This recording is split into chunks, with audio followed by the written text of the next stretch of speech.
सोमवती अमावस्या व्रत कथा के अनुसार एक गरीब ब्राह्मण परिवार था। उस परिवार में पति पत्नी एवं उसकी एक पुत्री भी थी। उनकी पुत्री समय के गुजरने के साथ साथ धीरे धीरे बड़ी होने लगी। उस पुत्री में बढ़ती उम्र के साथ सभी स्त्रियोचित सगुणों का विकास हो रहा था।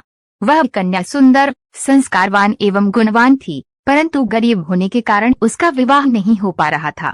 एक दिन उस ब्राह्मण के घर एक साधु महाराज पधारे। साधु उस कन्या की सेवा भाव से अत्यधिक प्रसन्न हुए। कन्या को लंबी आयु का आशीर्वाद देते हुए साधु ने कहा कि इस कन्या के हाथ में विवाह योग्य रेखा नहीं है। तब ब्राह्मण दंपत्ति ने साधु से इसका उपाय पूछा। कन्या ऐसा क्या करे कि उसके हाथ में विवाह योग बन जाए। साधु महाराज ने कुछ देर विचार करने के पश्चात अपनी अंतर्दृष्टि में ध्यान करके बताया कि कुछ ही दूरी पर एक गांव में सोना नाम की एक द्रुबिन महिला अपने बेटे और बहू के साथ रहती है, जो बहुत ही आचार विचार एवं संस्कार संपन्न तथा पतिपरायण है।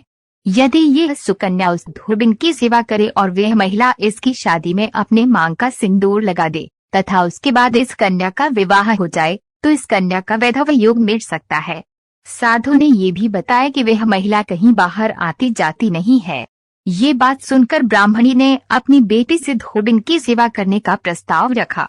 अगले दिन से ही कन्या प्रातः काल ही उठकर सोना ध्रुबिन के घर जाकर साफ सफाई एवं अन्य सारे कार्य करके अपने घर वापस आने लगी।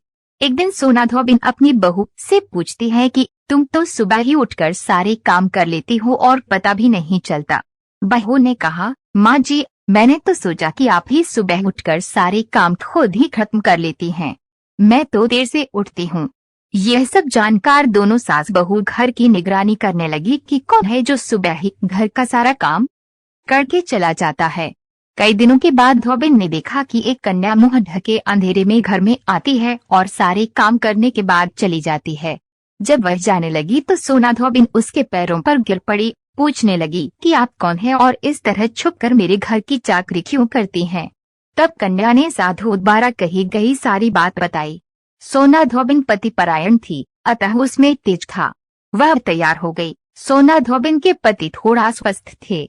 उसने अपनी बहू से अपने लौट आने तक घर पर ही रहने को कहा।